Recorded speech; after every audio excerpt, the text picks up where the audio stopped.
everyone. So we are back again with the chemistry classes. So in the last class we have discussed about the significant figures. We already discussed about the scientific notations, then the significant figures. So we have discussed how we can do simple calculations, because calculations are needed for our chemistry. So we are taking lot of observations in our lab, so calculations are needed. So that part we have already covered. So today we are going to study something else. So from the childhood days, not from the childhood days, like from the 10th standard onwards, you are studying about lot of chemical reactions, right? So we know that chemistry is full of chemical reactions, right? We are studying mainly about the chemical reactions in chemistry. We know that when hydrogen and oxygen reacts together, water will be forming. We have studied that when hydrogen and nitrogen reacts together, ammonia will be forming. So a lot of chemical reactions are there. But just by mixing any two molecules or any two compounds, the chemical reaction won't be possible. Okay? Product won't be formed by just mixing two molecules or two compounds together. So there are certain rules associated with it. There are certain rules that should be followed, then only a chemical reactions will be taking place. So in this video, we are going to study about main five laws that is governing all the chemical reactions. Okay, so we are studying about these 5 laws today. So what are these laws? Law of chemical combination. So first law is law of conservation of mass. So the first law is law of conservation of mass, or we call it as law of conservation of matter, because we are studying about the matter in chemistry, right? So law of conservation of matter. The second law is law of definite proportion. Law of definite proportion. The third one is law of multiple proportion. Law of multiple proportion. Fourth law is Gay-Lussac's law. Gay-Lussac's law. And the fifth law is Avogadro law. So these are the 5 laws that is governing all the chemical combinations. All the chemical reactions are possible by checking out these 5 laws. So in this video, we are going to study about these 5 laws. Study properly. If you are having any doubts, contact me. So these are the 5 main laws that is defining a chemical reaction. So we are going to study about the law of chemical combinations. Law of chemical combinations. What is this law is telling us is that this law of chemical combination is telling us or explaining us how does elements, compounds or the molecules are combining together in a chemical reaction. So there are mainly 5 laws associated with it. So these 5 laws will tell us how does chemical combinations are possible, or how does elements, molecules or the compounds are undergoing combinations or the reactions. So the first law that we are studying here is law of conservation of mass, or we call it as the law of conservation of matter, because matter should be there, then only the mass is possible. So we can study a law of conservation of mass or matter. So in your 9th standard you might have studied about the law of conservation of energy, right? The same law is applicable for the law of conservation of mass or matter also. What was the law of conservation of energy is telling? Energy can neither be created nor be destroyed, right? The energy can neither be created nor be destroyed. That was the law of conservation of energy. Same thing is happening for the law of conservation of mass. Law of conservation of mass states that mass or matter can neither be created nor be destroyed. That is what law of conservation of mass or matter is telling. law of conservation of mass or matter states that mass or the matter can neither be created nor be destroyed in a chemical reaction. In a chemical reaction, mass or matter can neither be created nor be destroyed. So we can explain this using a general formula. A plus B gives AB. So this is a general formula. This is the general equation I took it for a chemical reaction. So what this is explaining is that, so when the reaction is undergoing, we know that these are the reactants. These are the reactants, and this part, this we call it as the product. Okay, reactants and the products are the. So when we calculate the total mass of the reactants, the total mass of the reactants should be equal to that of the products. So whatever that mass was there in the reactant side, that should be present in the product side also. Okay, so what we can say that mass of reactants will be equal to, we can say that total mass of reactants is equal to total mass of products. Okay, so we can take one example. Formation of carbon dioxide. What is the formula? Carbon plus oxygen gives CO2. So this is a chemical reaction involving in the production of carbon dioxide. So we can check whether it is following the law of conservation of mass. So according to that, what we need to find out? We should find out the total mass of the reactants. That is this one. So we can calculate the mass of carbon. Carbon it is 12 plus oxygen. It is 16. 2 atoms of oxygen are there. So 16 into 2. What is it? 44 grams. Right? 44 grams. So this is a reactant's mass. So we can check the product's mass. Carbon, it is 12 plus oxygen 16. 2 atoms of oxygen are there. So 16 into 2. So what is it? Again 44 gram. Right? 44 gram. So this is according to the law of conservation of mass. Right? So reactant side it is 44 gram. Product side is also 44 gram. So when you are checking whether a chemical reaction is obeying the law of conservation of mass, first you need to check whether the reaction is balanced. First you need to balance it. Then you count the total mass of the reactants and the total mass of the products. It will be C. So that is what explained by the law of conservation of mass.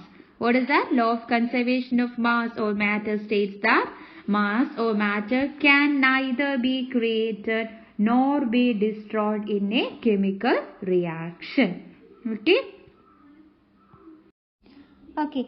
So the second law of chemical combination is law of definite proportion. Law of definite proportion. What is this law of definite proportion? It states that law of definite proportion.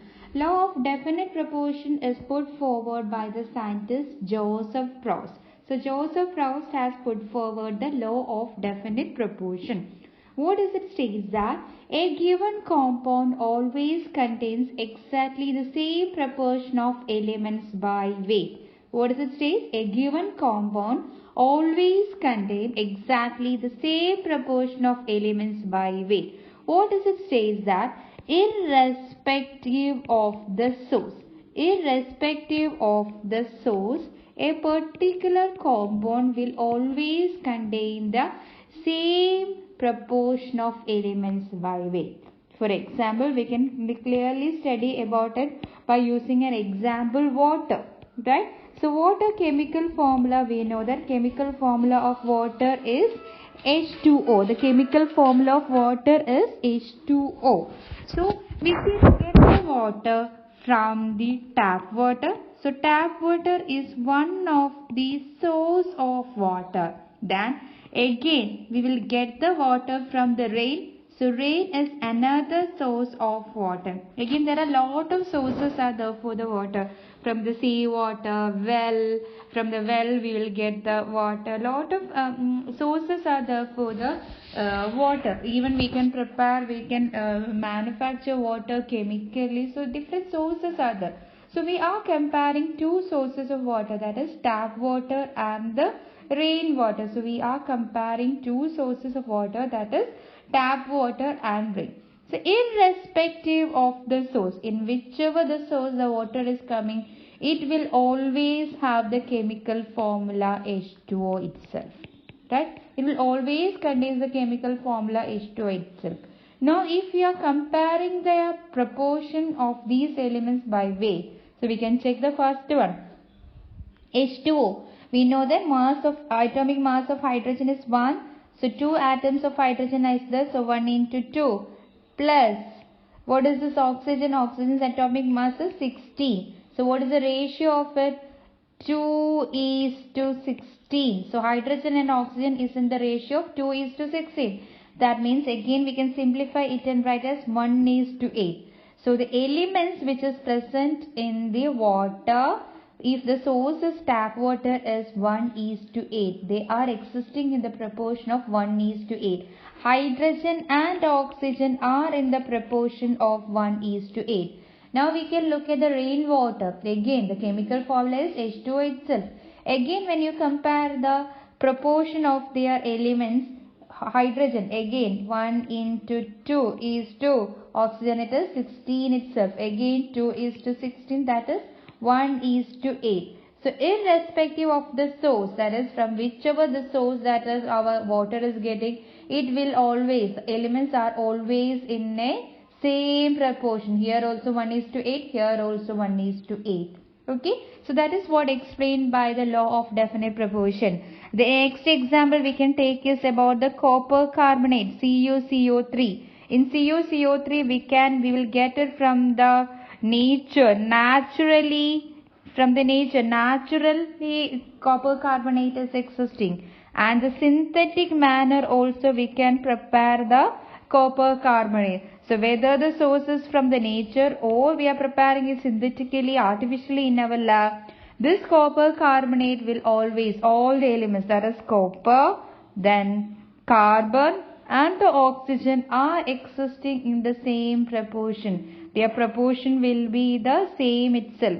Copper atomic mass is 64.5, carbon it is 12, and oxygen it is 16. So this proportion 64.5 is to 12 is, we can simplify it. So this proportion will be same for the naturally existing copper carbonate and the synthetically obtaining copper carbonate. So that is what explained by the law of definite proportion.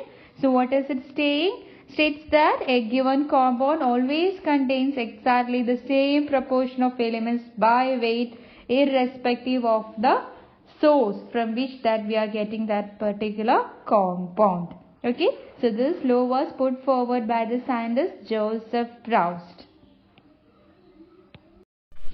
Okay, so the third law of combined. Okay, so the third law of chemical combination is law of multiple proportion. So this law of multiple proportion was put forward by the scientist Dalton. Okay, so the law of multiple proportion was put forward by the scientist Dalton. So what is this law states that? This law of multiple proportion states that if two elements can combine to form more than one compound, the masses of one element that combine with a fixed mass of the other element are in the ratio of small whole numbers. So what does this law states that? It says that if two elements can combine to form more than one compound, that means two elements, if it is combining together to form more than one compound, the masses of one element that combine with the fixed mass of the other element are in the ratio of small whole numbers. So when we are reading this law, it's a bit complicated, right? So when you're reading it, we feel that it is really complicated, but it is actually really simple. So I will explain this law using an example. For example, I'm taking an example of hydrogen and oxygen. Okay, hydrogen and oxygen. I have taken two elements, hydrogen and oxygen. So we can look at the two main compounds that is formed by the hydrogen and oxygen. Okay, so hydrogen and oxygen can combine together to form H2O, water. So water can be formed from the hydrogen and oxygen. Its chemical formula is H2O. Then again the same hydrogen and oxygen can react together or combine together to form a compound H2O2. What is H2O2? It is hydrogen peroxide. Hydrogen peroxide. Okay.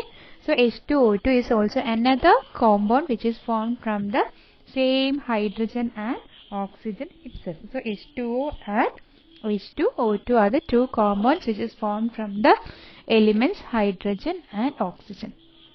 Okay. Now we can look at the ratio in which these elements have combined in these two compounds. For example, H2O. So here hydrogen. What is the ratio of hydrogen and oxygen? What is the ratio of elements in this compound? We can check it. So hydrogen atomic mass is 1 into 2. Right? 2 atoms of hydrogen are there, 2 plus oxygen. Right? So not plus, we are finding out the ratio of the hydrogen and oxygen, right? So 1 into 2 is 2. What is the next one? Oxygen. Oxygen's ratio is 16. Right? So this is 2 is to 16, that is 1 is to 8. Right? So this is the ratio of hydrogen and oxygen in the water. So we can take the H2O2. What is H2O2? Again, 2 atoms of hydrogen are there, so 1 into 2 is 2. Oxygen, it is 16 into 2. So it is 2 is to 32. Right? So we can say that it is 1 is to 60. So it is 1 is to 60. Okay?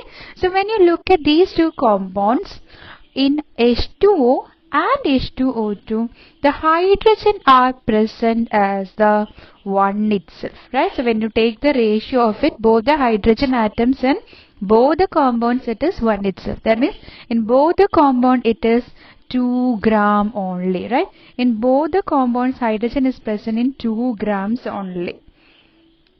Right? So that is a fixed over here. That's what it is saying, that if two elements can combine to form more than one compound. Yes, it has formed two compounds, H2O and H2O2.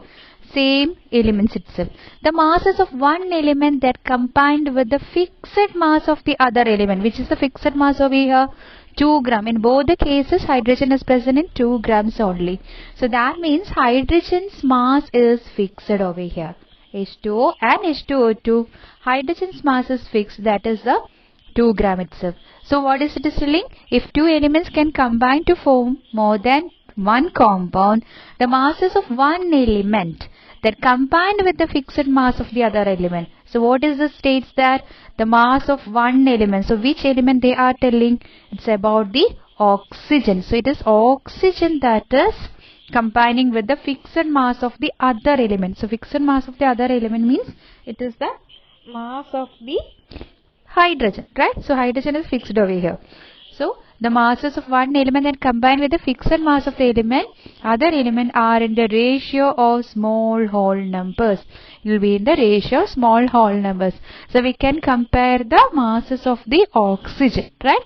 So in the first case it is 16. The next case it is 32, right? The atomic masses of oxygen in water is 16 and H2O2 is 32. So this ratio will be in the small whole numbers only. They bear a small whole number ratio. So what is that? 1 is to 2, right? This is small whole number ratio itself, right? So that is what the law of multiple proportion is telling. Again, look at the rule. Look at the law which states that it was put forward by the scientist Dalton if two elements can combine to form more than one compound. So, same elements are combining together to form more than one compound. The masses of one element that combine with the fixed mass of the other element. So, when we compare two examples, one element's mass will be fixed over here. So, in this case, the fixed mass is the hydrogen elements. So, the other element which is combined with it. So, masses of one element that combined with the fixed mass of the other element are in the ratio small whole number. So, that element's mass will bear a small whole number ratio. So, here it is hydrogen is fixed over here. So, which element is combined to hydrogen? Oxygen. So, oxygen's mass when we compare it in the two compound, it will bear a simple whole number ratio, that is 1:2.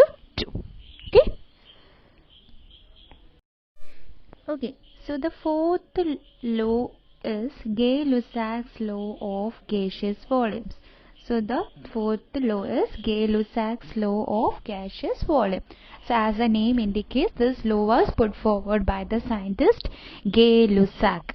Okay, so Gay-Lussac has put forward this Gay-Lussac's law of gaseous volumes in 1808. Okay, so when a gas combines, what is this law states? So when a gas combine or are produced in a chemical reaction, they do so in a simple ratio by volume, provided all gases are at same temperature and pressure. So what does this law states that? It states that when gases combine or are produced in a chemical reaction, how are they doing? They do so in a simple ratio by volume, provided all the gases are in same temperature and pressure. So what does this law actually states that? For example, if you are taking a chemical reaction which involves only gas, that's what it is more special, when gases combine, right?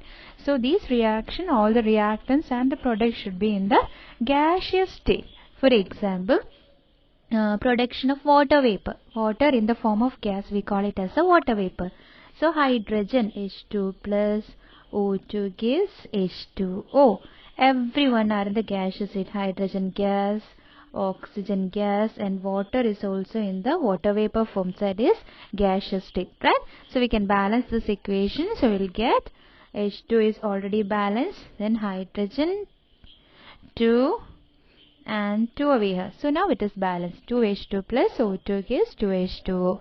So now when you look at the volume of it, so we can say that two volumes, here is 2H2, right?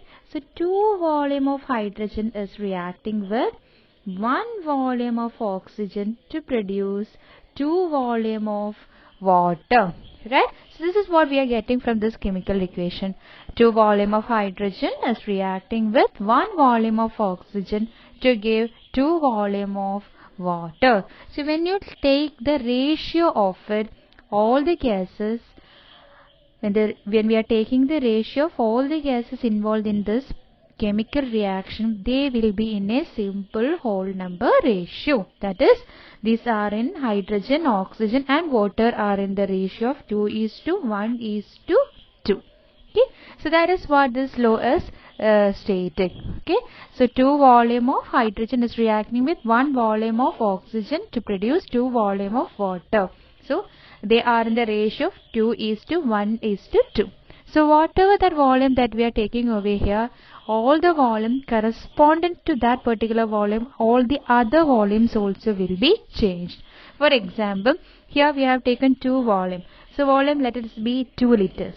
So when we are taking 2 liters of hydrogen, it will be reacting with 1 liter of oxygen to produce 2 liters of water vapor. Right? Again, I am taking it as 4 liter. I have 4 liters of hydrogen with me. So how much of oxygen should it be reacted? It should react with, when 2 has changed into 4. The ratio is 2:1:2. So what should I? So 1 liter will be changed into 2 into 2 is 4. So 1 into 2 should be done. So 2 liter. To give, again, water is produces 2 liters. So when 4 liter of hydrogen is there, means it also give 4 liters. Check its ratio. 4 liter, 2 liter and 4 liter. What is this ratio? Okay. It will be again. What is the ratio? 2 is to 1 is to 2. Same whole number ratio. Okay. So whatever that volume of hydrogen or the oxygen we are taking, corresponding to that other volumes also will be changed. Okay. So that is what actually the Gay-Lussac's law of gaseous volume is stating. So when the gases are combining, if they are at the same temperature and pressure, they are combining in a simple whole number ratio. Okay, so we can look at the next example.